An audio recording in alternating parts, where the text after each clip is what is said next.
Sometimes there are things that you want to do in studio that just seem impossible. There is no way to snap the parts together and the connections don't work. In this video, I'm going to show you all sorts of funky things that you can do in studio that you're not able to normally.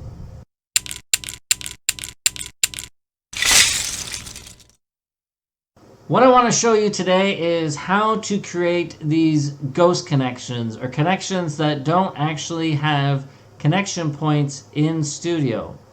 Maybe you want to do some illegal techniques, although for the record I don't think there's any such thing as an illegal technique. If you could do it with Lego, go right ahead and do it. Or maybe you want to do something like create a dynamic pose for one of your minifigs, like this guy who's going to be shooting a goal. So let's take a look at how to do this. A lot of the features I'm going to be showing you today are going to be using the T key in order to allow you to drag bricks around where you want. So if we click on a brick and then we press the T key, we get this multi-directional arrow appear. And you can click on any one of these axes and drag that brick where you want it. Alternatively, you can use the numbers beside to manually input where you want the brick. There's another function to the T key. If you'll notice on the soccer ball, if I drag it up and down, it's on a diagonal slant.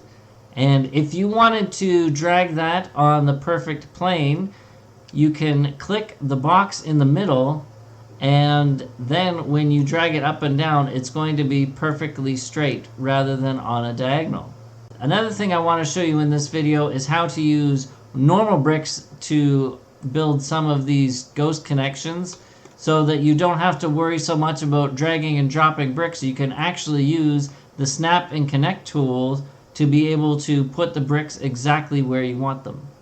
Before I continue, a quick reminder about the Studio Lego Designers Facebook group. This group continues to grow, and there's a lot of great contributions happening from all the members. It is a fantastic, positive group to join and get your questions answered or offer advice, or show off your works that you've created in studio. So if you wish to join that community, go on over to Studio Lego Designers Facebook page. The link will be in the description below.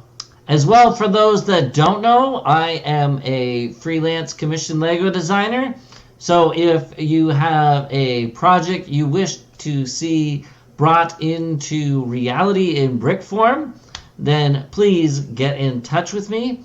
Also, I create instructions for other designers, so if you have a design that you wish to have instructions created for it, please get in touch. Thank you so much. Okay, let's start with this connection here. This is something that I've seen quite a bit in a few builds where we have half pins going into a brick, and then those half pins are then connected into the underside of plates or bricks. So first we're just going to copy this brick, bring it over, and we will copy one of these pins. And as you notice, when I try to slot it in, there's no way to do that. So what you can do is just put it in the end like that, and we'll put another one in there. Select both of those, click on the T key, and just drag that down. And it is really as easy as that. We'll flip another brick on top of it, and perfect connection.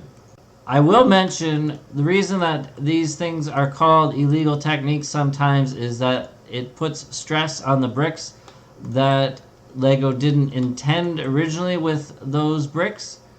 But unless you're building for Lego themselves, these kind of things really don't matter. In the next connection, we have a couple of clips that we want to put together. There are two different ways to do this. One is to grab a bar And then we can bring this clip over using the connect tool and get it exactly where we want it. And then simply use our arrow key to rotate it, delete the bar, and we have our connection that way. Actually, I'm going to adjust that one just a little bit because it was a little low. So there's one way to do it, and then we know that is perfectly set that way. Of course, the other method is just to use the T key to drag the first clip into the other one, just like that. For the next connection, I'll show you how to put a tile in between the studs on a plate. For this one, you don't need the T key at all. You can use standard bricks to do it. We'll move this out of the way first, and then we'll grab a brick with studs on the side, and then just 2 plates, and then finally we can pull our tile in and delete those bricks, and we have that tile perfectly centered. You could do this with the T key, but it's just so much quicker to use the standard bricks to connect it like that.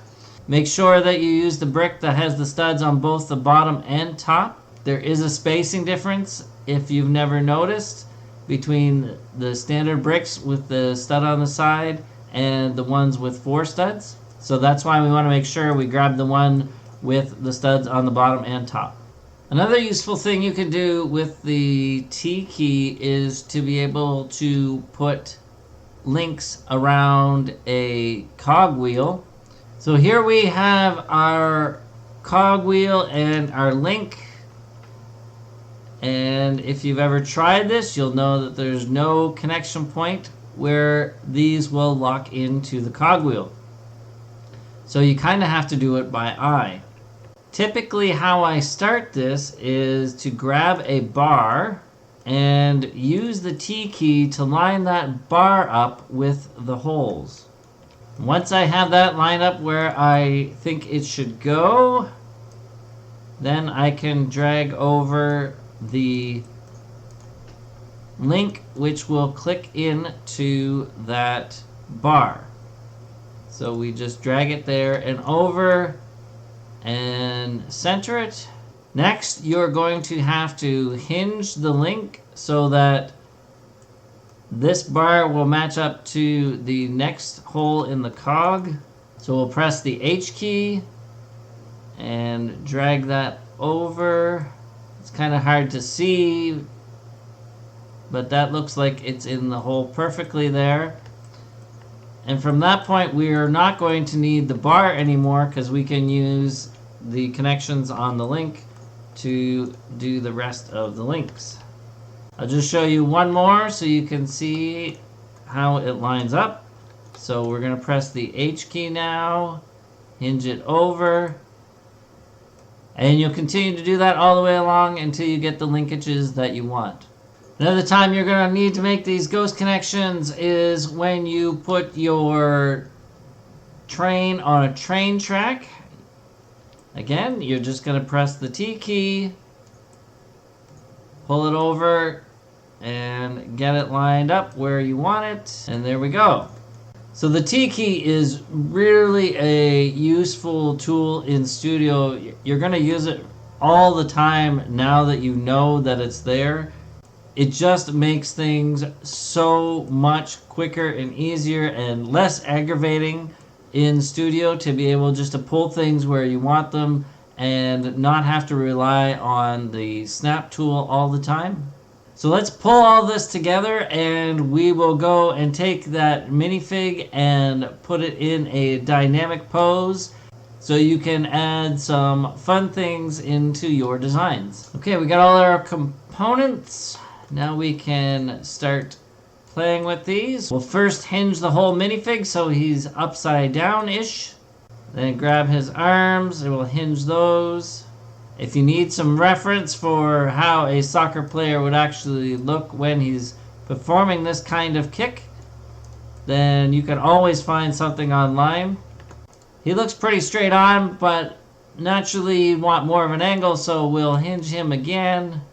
And then we can use the T key to drag the ball up where we think he's just about going to be kicking it. And then we can drag it all up again with the T key. Make sure to press the square so that it's just going up and down rather than on a diagonal. And there we go, we got our soccer player in a dynamic pose ready to score the winning goal.